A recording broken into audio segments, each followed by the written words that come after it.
He touched my hand in the dark. Not grabbed, not grabbed at. Gently. Like something that remembered once what it meant to reach out for someone. And every single instinct I had was screaming at me not to grip back. I lost 2 friends in those caves, and I'm still trying to figure out how I made it out alive. This is Reddit Unfiltered. There's a cave system.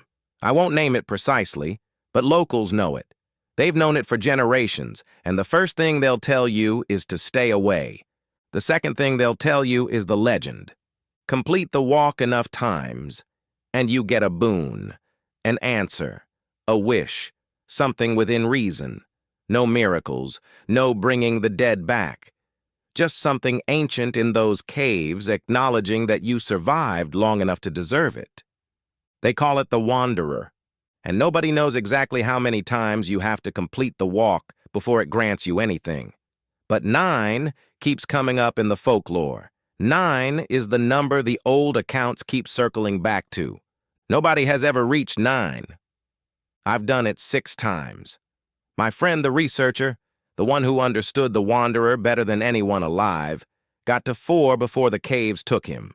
He was 23 years old. I was going to ask him to be my best man. The other friend we lost was younger still. He was 21.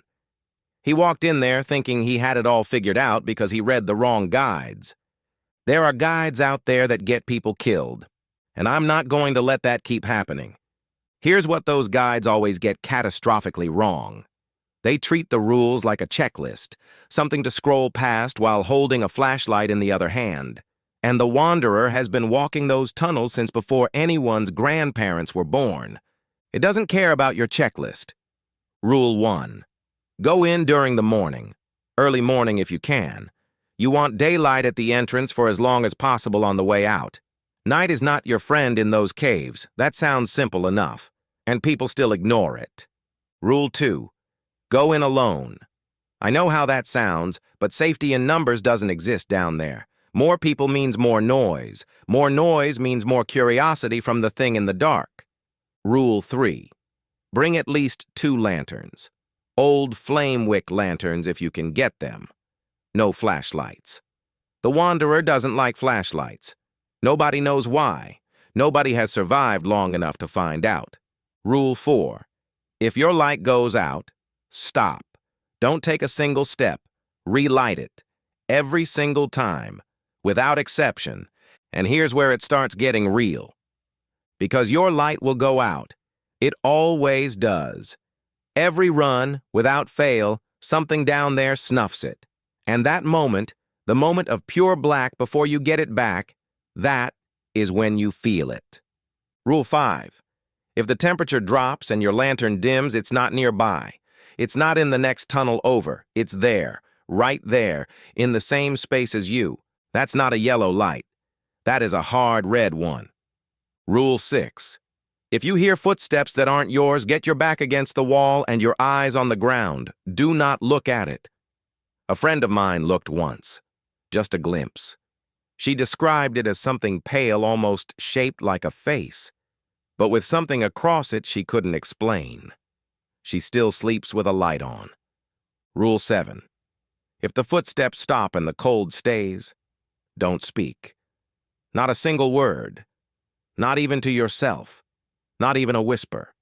And that was before I understood what the touching meant. Rule 8. If something cold and light touches your shoulder, do not run. I know every part of you will want to. But running in those tunnels means choosing random directions in the dark, and the Wanderer has mapped every single one of those passages across centuries. It will find you.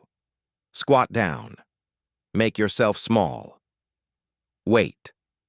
Rule 9. If it takes your hand gently, go limp. Don't grip back. And don't yank away fast. Just let your hand go completely still and wait for it to release you. Because if you grip back, it won't let go. It took me 3 runs to understand what the Wanderer actually is, not what it does. What it is. The folklore is clear if you actually read it. It's not hunting you. It's not territorial. It's not setting traps. It's lost. It has been lost for longer than any of us can comprehend. And somewhere underneath everything, it's become. Something still remembers warmth. Something still remembers walking beside another person. Something still remembers what it felt like not to be completely alone in the dark. The touch on the shoulder isn't aggression. The hand reaching for yours isn't a snare. There are moments when enough of what it used to be surfaces, briefly, and it understands that you don't belong down there. Rule 10. If you see a dim light further down the tunnel that isn't yours, follow it slowly. Do not catch up to it. Don't stop. Don't call out. Just follow. Because in those moments, whatever is in those caves remembers what it was supposed to be doing before everything went wrong. And it will guide you toward the exit. The people who go in treating it like a monster are the ones who don't come back, or who come back wrong. The ones who go in clinical, treating it like a puzzle, come out with their minds fractured, if they come out at all. The right way to think about it is this. It's something ancient and broken. It has been in the dark so long it's forgotten the way out. And if you break the rules, if you grip back, if you panic, if you run, it won't understand what it's done. It'll simply wait beside what's left of you. Patient, unhurried, waiting to see if you'll get back up. Eventually it moves on into the dark, and you'll be forgotten. I'm writing this because someone I care about just took a job doing heritage documentation in those caves. Graveyard shift, a preservation program, legitimate work. And her job requires her to be in there at night, alone, with equipment that includes, almost certainly, things that produce the wrong kind of light. She's going to break Rule 1 before she even clocks in, and I have to write her a different list. One I never wanted to write. The standard rules weren't built for someone who has to stay down there for hours, who has to work, who can't just turn around and leave when the temperature drops. I don't know if there are rules that cover what she's about to walk into. Here's what I want to know from you. Knowing everything the Wanderer is, knowing it's not a monster, knowing it's something ancient and lost that still reaches out because it remembers what warmth felt like, would you still do the walk? Or does understanding it make it more terrifying, not less? Because I genuinely don't know which answer I'd give anymore. If this story got under your skin, subscribe to Reddit Unfiltered. New videos every Monday, Wednesday, and Friday. I will see you in the next one.